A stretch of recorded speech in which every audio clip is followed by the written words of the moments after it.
So hello everyone, thank you for joining us for the 12th edition already of the Energy Efficiency Academy. My name is Dieder de Busser and I work as a freelance expert clean energy transition for the ICA Europe. The aim of this Energy Efficiency Academy is assisting all the stakeholders in comprehending and applying the new Energy Efficiency Directive in Europe, and the Academy is a collaborative effort of the Odyssey Muur project, the EECP, which stands for the European Council for an Energy Efficient Economy, and the International Copper Association Europe. Today's topic is on the role of the energy efficiency first principle in climate policy. So do they complement or contradict each other? Climate policies often involve transformative measures that can both support and challenge the energy efficiency first principle. And over the next 30 minutes, we will explore examples of such measures on both sides of the spectrum and discuss how to address these potential contradictions. And I'm really thrilled to have two expert speakers with us today. So please join me in welcoming Barbara Schlomann, who is scientific advisor, and Wolfgang Eichhammer, senior scientist, both from the Fraunhofer Institute for Systems and Innovation Research. And I'm sure many of you are familiar with Barbara and Wolfgang, as they've been our esteemed guests on multiple occasions for this academy in the past. So they now will once again share their valuable insights. So let's dive in. And Barbara, I invite you to share your screen.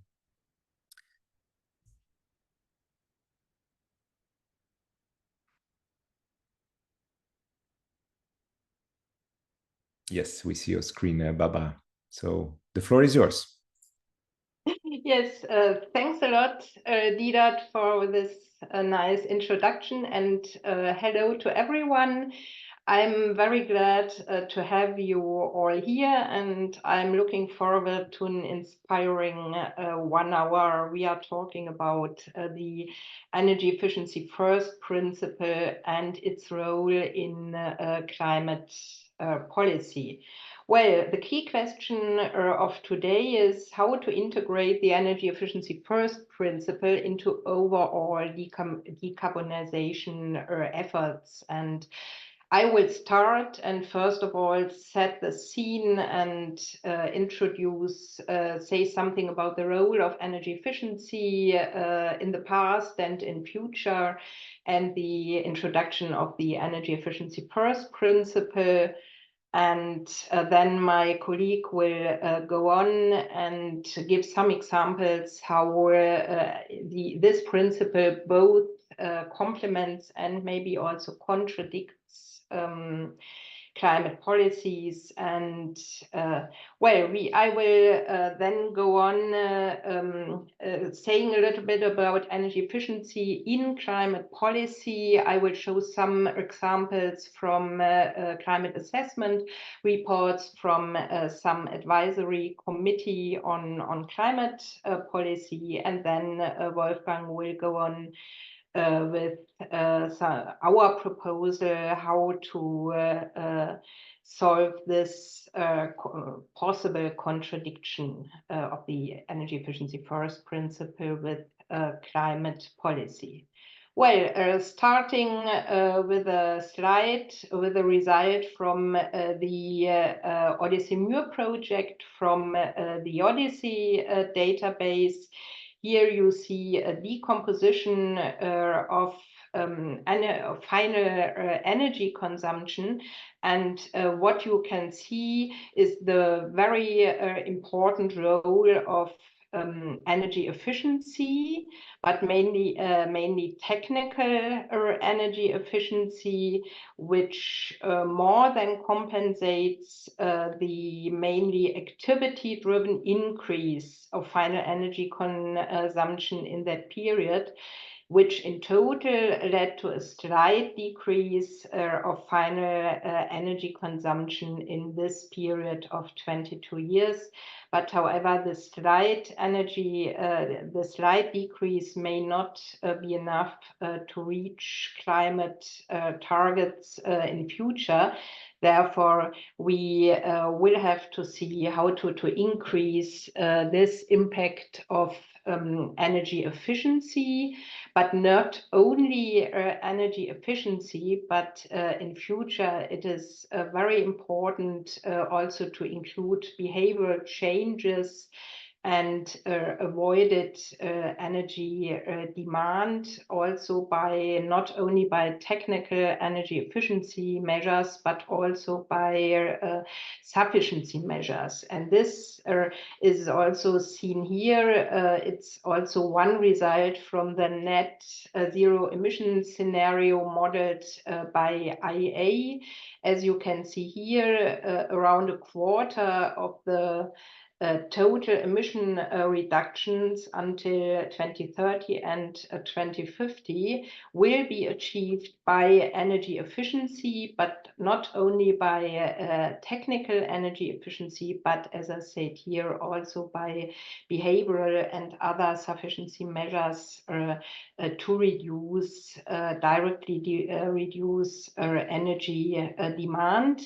And what is also important, this scenario also includes the goal of a doubling of the rate of primary energy intensity improvement compared to the rate from 2022. As you could see, in the past, it was only a compensation of an activity-driven increase, and in future, this must be much more. And what is also important, that this goal, which was also affirmed at the climate conference in Dubai, was mainly justified by IEA by the resulting social and economic benefits of energy efficiency, the so-called multiple benefits, which we also analyze in our Odyssey Muir project, and which also play a role in the energy efficiency first principle in Article 3 of the revised energy efficiency directive. And as you may all know, this article establishes the energy efficiency first principle, which means that energy efficiency must be considered in all member states in all relevant policy and major investment decisions. Major investment means that there is a rather high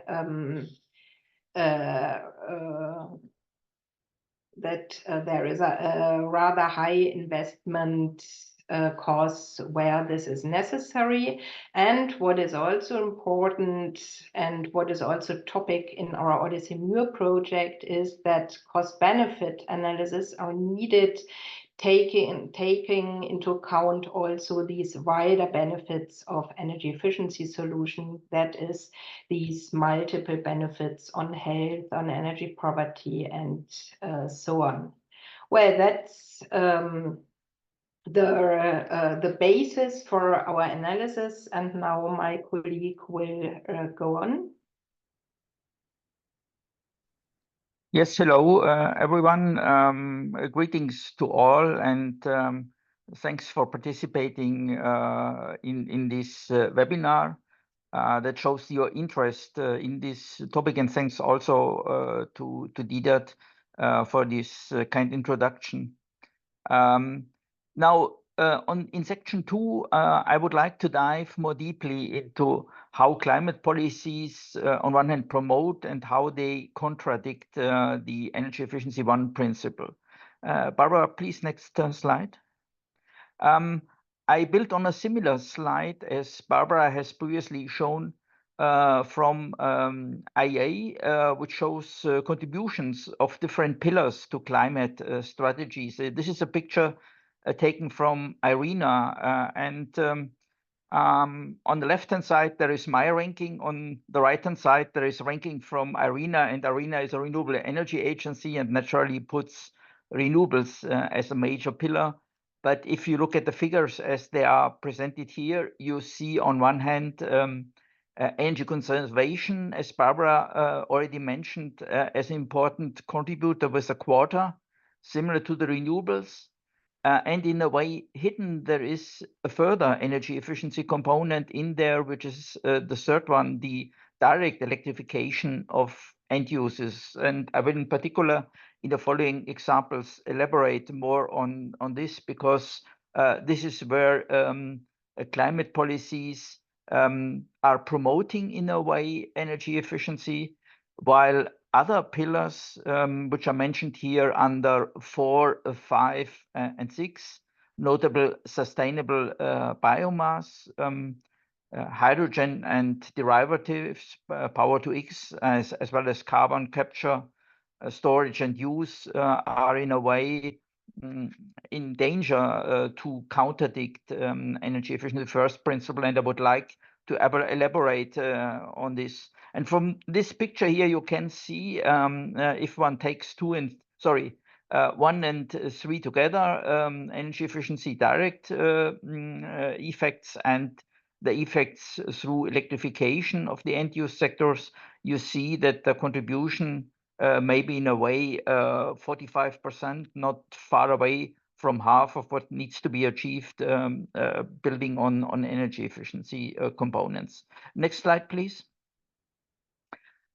Showing a bit where climate policies are in contradiction. This is a bit a complicated slide. You see on the left-hand side the conversion chains of different technologies that could decarbonize the transport sector. And on the right-hand side, you see conversion chains which could decarbonize the building sector. I will elaborate a little bit on the transport sector, but the argument is very similar also for the buildings sector.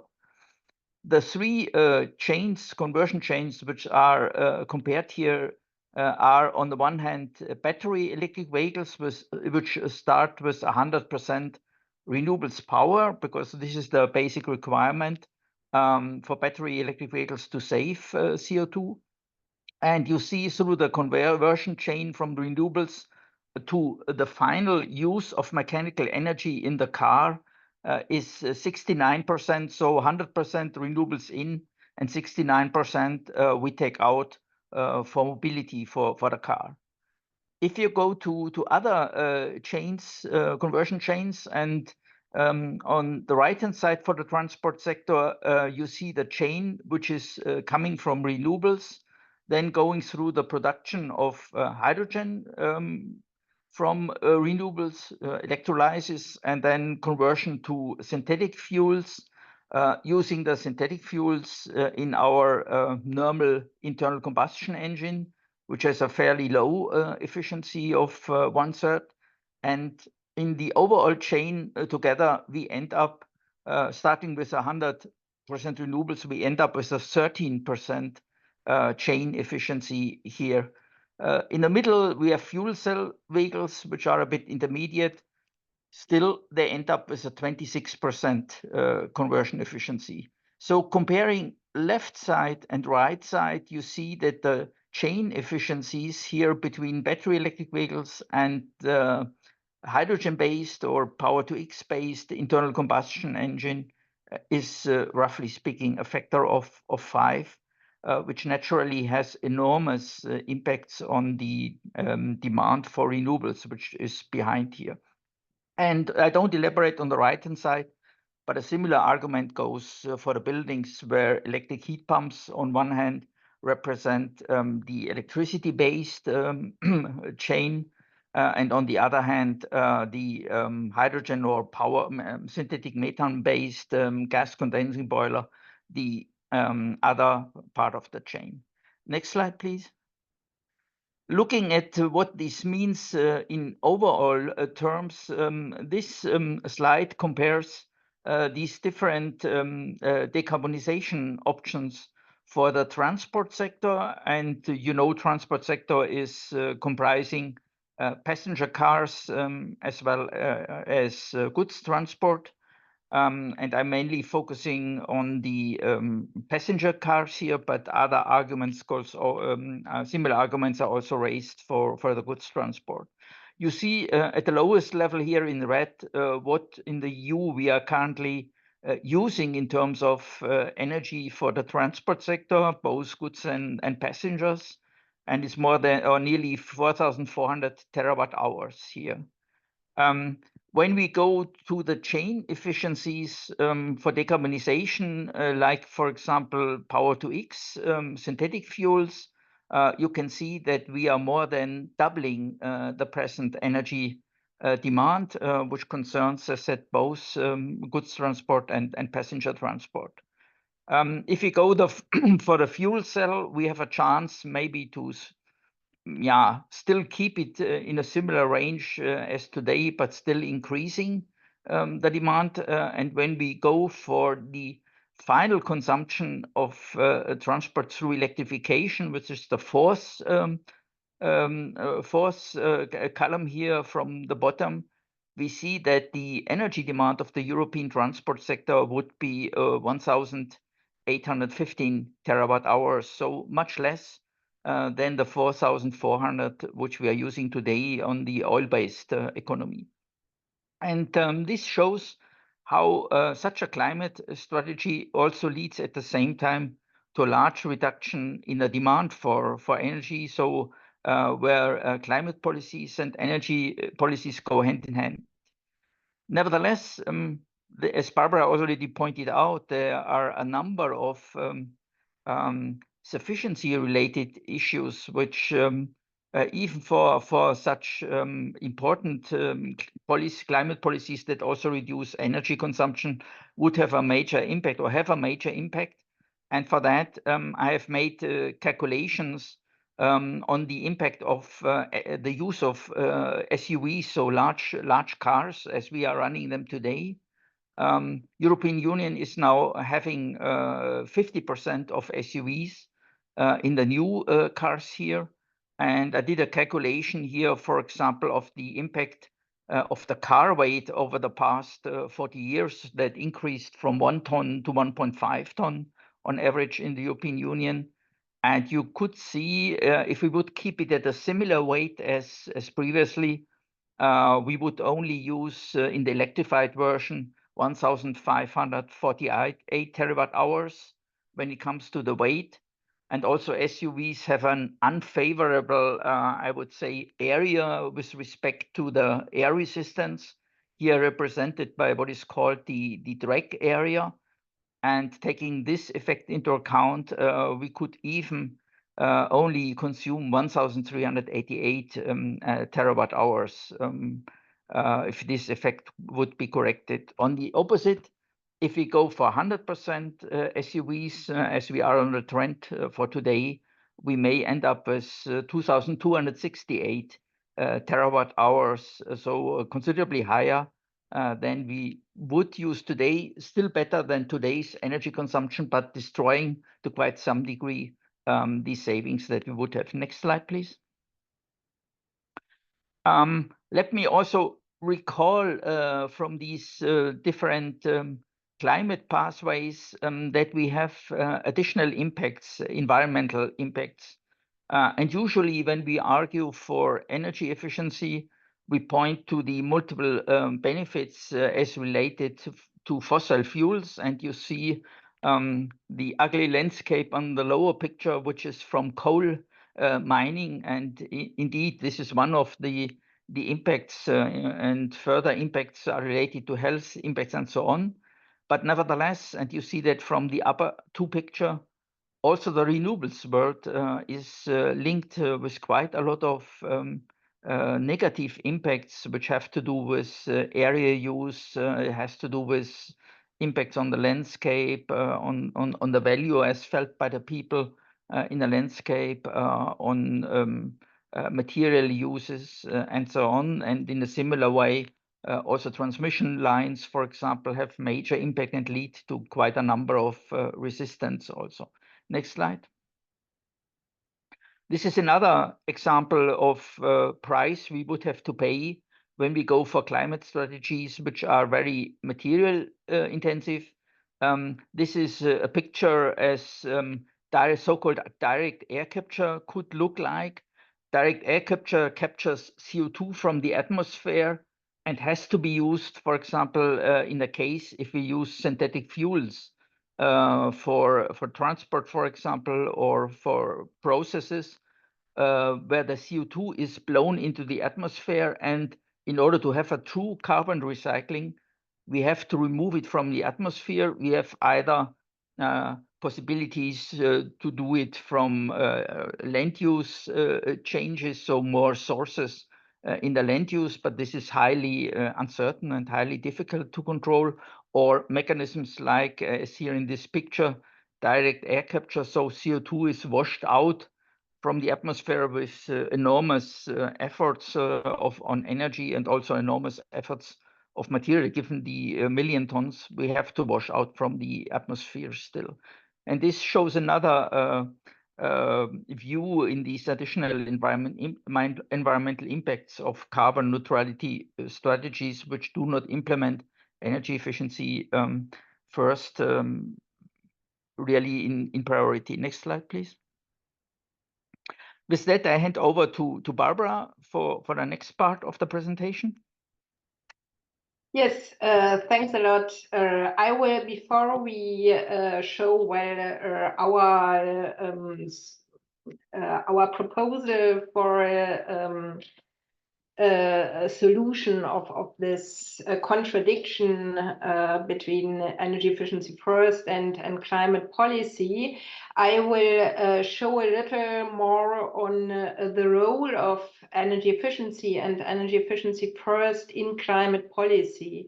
In the last years, we had several discussions that climate policy may favor options on the supply side, as Wolfgang showed, renewable energies, also hydrogen, and so on, as the most important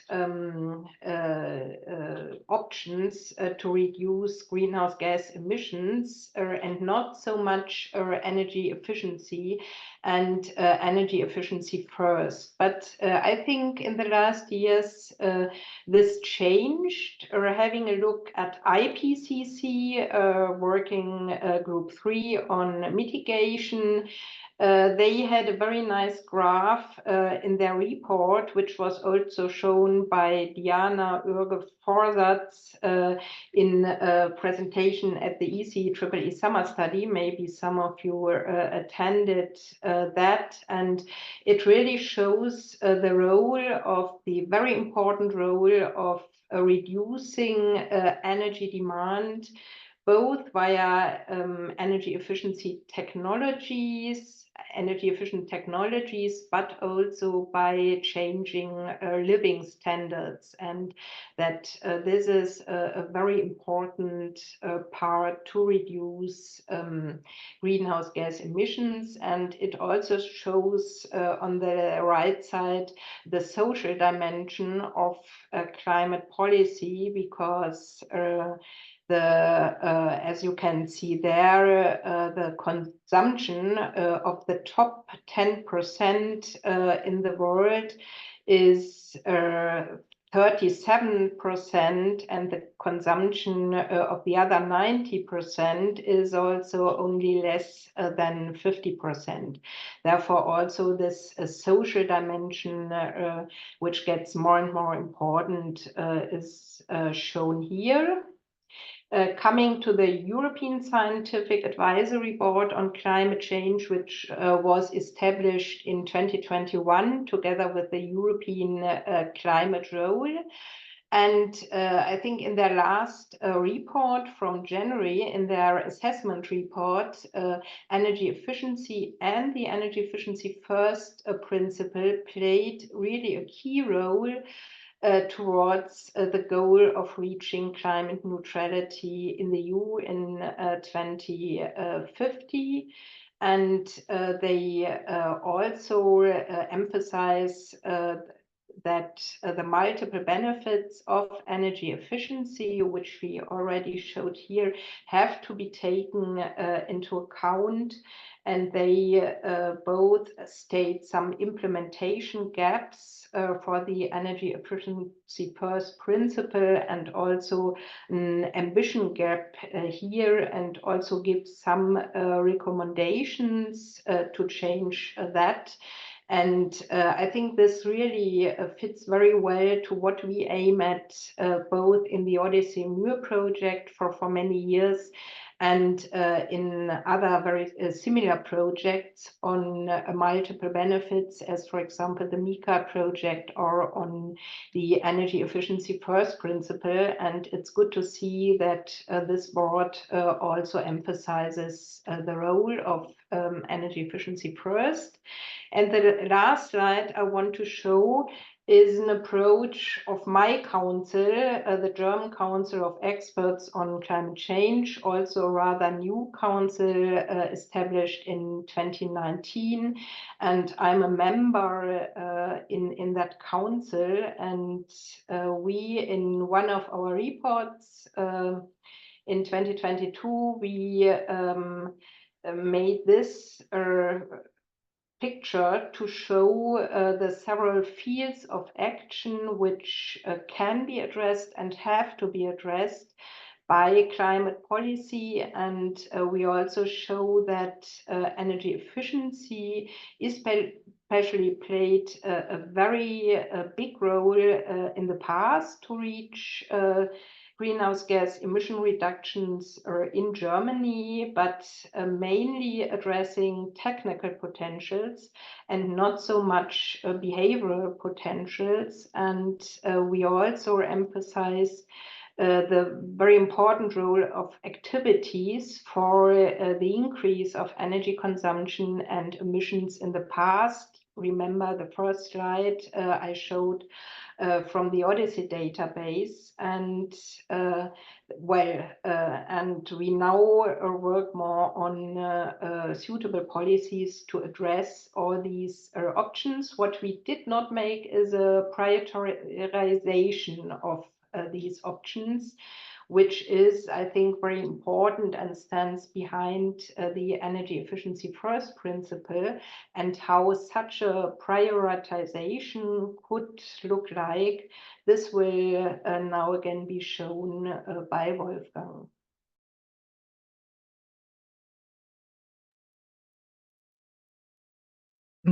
Thank you very much, Barbara. Now moving on with section 4, how we can overcome or more deeply discuss these contradictions between the energy efficiency first principle and climate policy. This will be a topic for the next 2 slides. Barbara, please move on.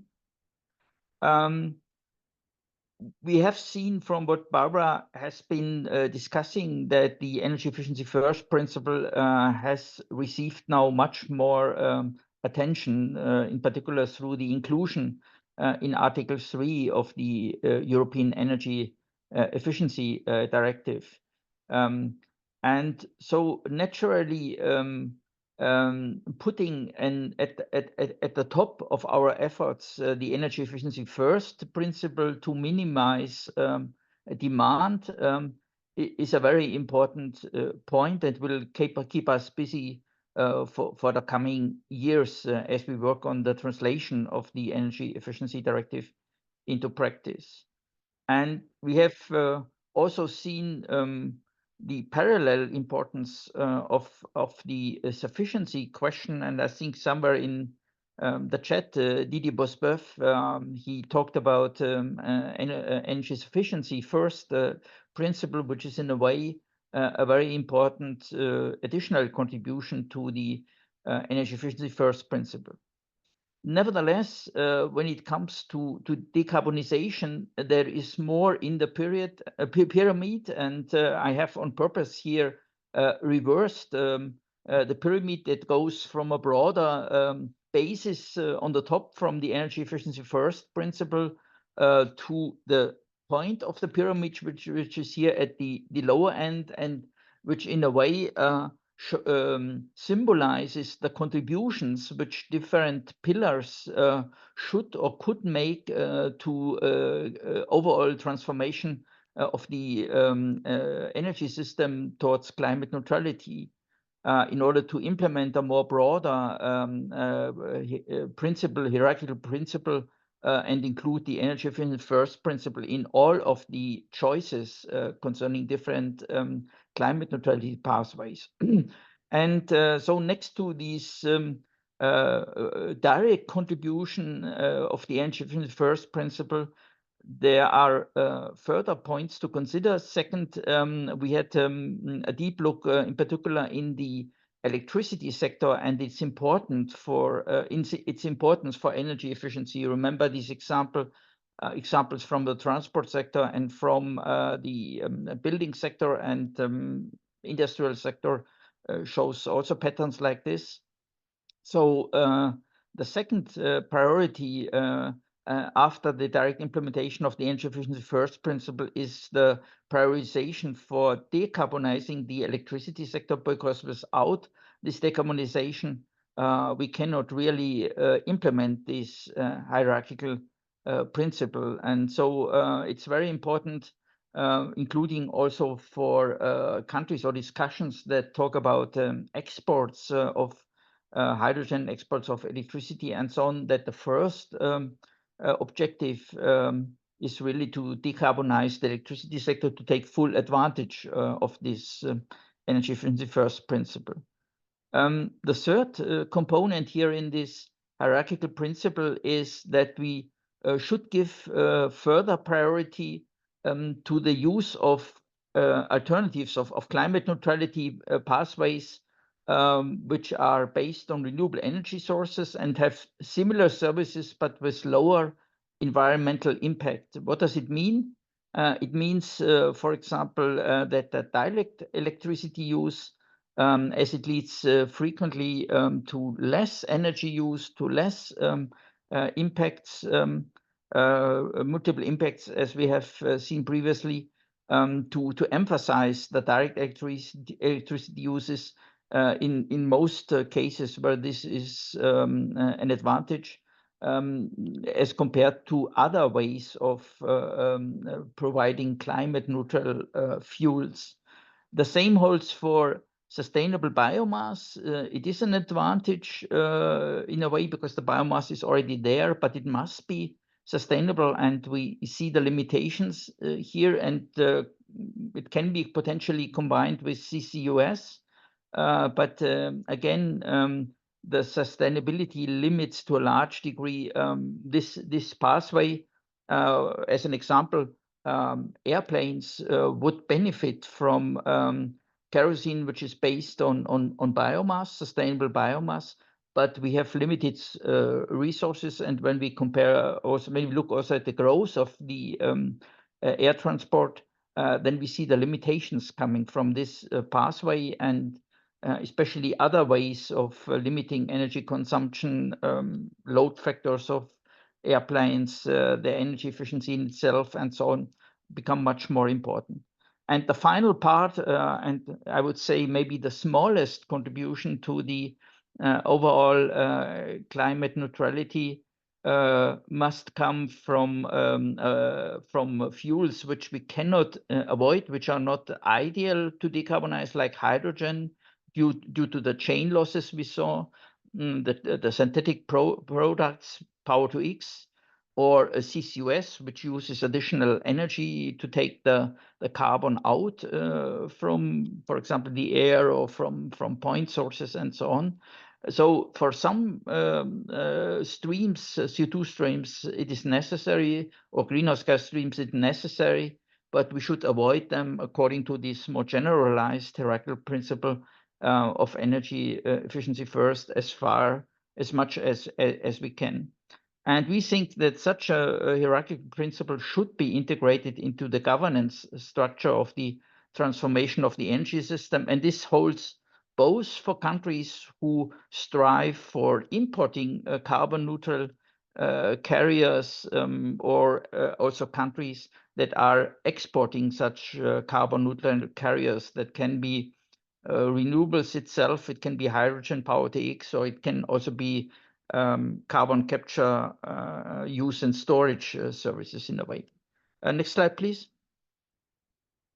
Very quickly, the Odyssey Muir project can contribute to quite some degree also to analyze issues related to this hierarchical principle. Some of you may know the Odyssey database and the related decomposition tool, which can in particular decompose technical, behavioral, and activity components, and thus also provide inputs for the sufficiency policies. We have the Muir database, which also digs very deeply in these different types of measures that can contribute to the reduction of energy demand, to sufficiency related measures, and finally also the link between Odyssey Muir and the MUICAT project, which is looking at the multiple benefits of energy efficiency and helps also to quantify these additional impacts that come from different climate neutrality pathways, and also allows in a way to optimize this hierarchical principle across the different climate pathways. Barbara, I'll move on to conclusions. Last slide here as time is advancing. So you have seen here in this presentation that naturally it is important to introduce the energy efficiency first principle into the different transformation of the energy system that concerns both supply and demand. That's, as we know, is an important task for the years to come here. And this is why it has been implemented in the Article 3 of the Energy Efficiency Directive. But we try to argue through this presentation that this is not enough. We see that there are still climate policies that both promote and contradict this energy efficiency first principle. And we have to enhance the first type more and try to reduce the second type as much as we can. The second type may be necessary asset for hard to decarbonize sectors, and today we may not have a lot of other solutions available. Looking to the aviation sector, for example, or so you can more deeply dive also in the question how much aviation may be necessary. So again, linking to the sufficiency question. So finally, this requires, in our argument here, a broader frame for the energy efficiency first approach and the integration of such an hierarchical principle, which generalizes the EE1 principle into the governance of the climate policies. And as a corollary or a second